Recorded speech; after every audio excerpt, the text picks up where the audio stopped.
This isn't popular when it comes to discussions in the church, but until it's embraced, I believe we will miss the intimacy God is offering us. As we dive into the Word on day 18 of this 31-day venture into the blessed man of Psalm 1, this aspect is not easy to absorb, but so necessary to accept if we want to embrace the truly blessed life offered by God. Let's begin by reading Psalm 1, 1-3.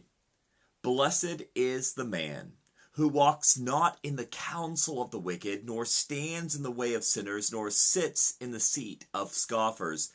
But his delight is in the law of the Lord, and on his law he meditates day and night. He is like a tree planted by streams of water that yields its fruit in its season, and its leaf does not wither. In all that he does, he prospers. Our past few episodes into the blessed man have considered this picture of a tree planted by streams of water. We notice the powerlessness, plan, pace, placement, progression, privacy, and pattern revealed in this metaphor. But we turn our attention once more to the roots of the tree as we desire to investigate the pain of the blessed man. The pain of the blessed man. Yes, we are talking about physical pain or suffering caused by external or internal struggles. There is no doubt that every one of us encounters this element of life, but we perhaps are not looking at pain through the lens of it being an opportunity from God. You see, we see it oftentimes as a problem, but really it's a precious proffer by God to let him work in us. Think about this with me. Roots. We saw the privacy and vitality of them, but let me ask you, how do roots grow strong? I found it interesting to see that some trees have root systems of great breadth, like the redwoods in California. Though they can reach a height of 350 feet, their roots might only be 6 feet deep, but they extend wide, up to 100 feet. At the same time, there's a wild fig tree in South Africa that had roots measured at over 400 feet. But again, how do roots grow strong, deep, or wide? Well, in the 1980s, an experiment was done called a biodome. Basically, the ideal setting was created for plant life and human existence, and, it really did seem perfect. In the biodome, things grew wonderfully. Except for one problem. The trees would get to a certain height and then topple over. You know what scientists discovered? Trees needed adversity, wind, in order to grow strong and full roots. In fact, without it, things looked good on the surface, but there was no true strength in the roots. Hello, this is fabulous. If you're like a tree planted by streams of water, you have access to your supply of saturation, the soil is great, and the sunlight is available, but there needs to be strain. As we meditate on the law of the Lord day and night, our roots grow in breadth, knowledge of Him, but it is the experience of Him that push our roots deep into the foundation. It only makes sense. If you want to know God as your comforter, do you expect Him to zap you with the mere knowledge or provide you the experience where you will taste His comfort? To know Him as comforter, there is a prerequisite of grief or distress. To know God as your healer, there is a prerequisite of sickness or disease. To know God as your strength, there is a prerequisite of weakness. In that, His strength is made perfect. To know God as your provider, there is a prerequisite of need. To know God as your peace, there is a prerequisite of unrest. To know God as your sustainer, there's a prerequisite of a prolonged trial. To know God as your defender, well, there's a prerequisite of being accused. How about this one? To know God as your resurrection, there's a prerequisite of the grave.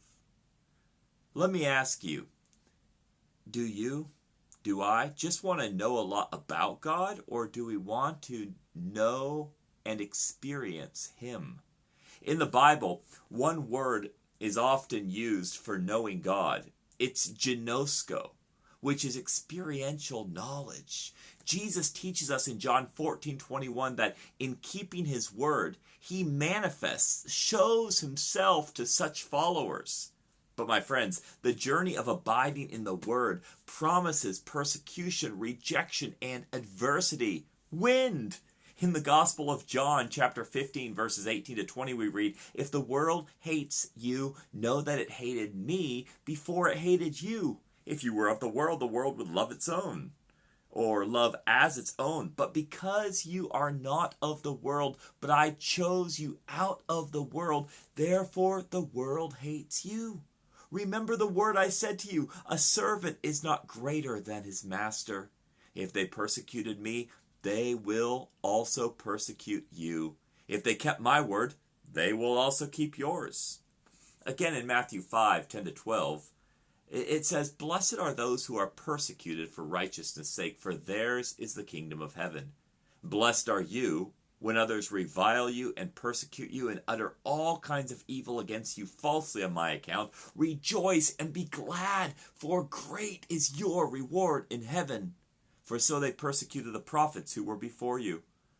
In fact, we are reminded by Paul later on that all who desire to live a godly life in Christ Jesus will be persecuted. 2 Timothy 3:12. No exceptions. Let me state it this way. If you want strong roots, if you want the blessed life like Matthew 5 just reminded us, adversity is not only the norm, but the necessity.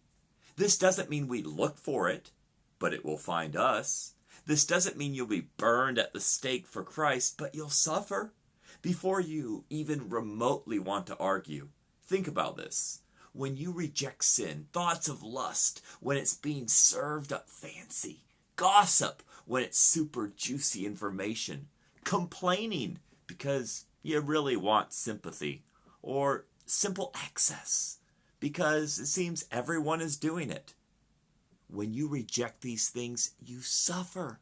When you respond to the word, the wind of this world will beat against your house, but be encouraged. Those who belong to the Lord not only stand, but will become trees that are sturdy, strong, steady, and satisfying. We need wind, adversity, pain, but this isn't forever. But the blessing of it will be. Wow. Think on these words by Esther Kerr. In fact, my mom would often give me these lyrics as encouragement. "Sometimes the day seems long, our trials hard to bear. We're tempted to complain, to murmur and despair. But Christ will soon appear to catch his bride away, all tears forever gone in God's eternal day. It will be worth it all when we see Jesus. Life's trials will seem so small when we see Christ. One glimpse of his dear face, all sorrow will erase. So bravely run the race till we see Christ." Till next time, remember, the obstacles of this life are mere opportunities to know him more and dig those roots deep.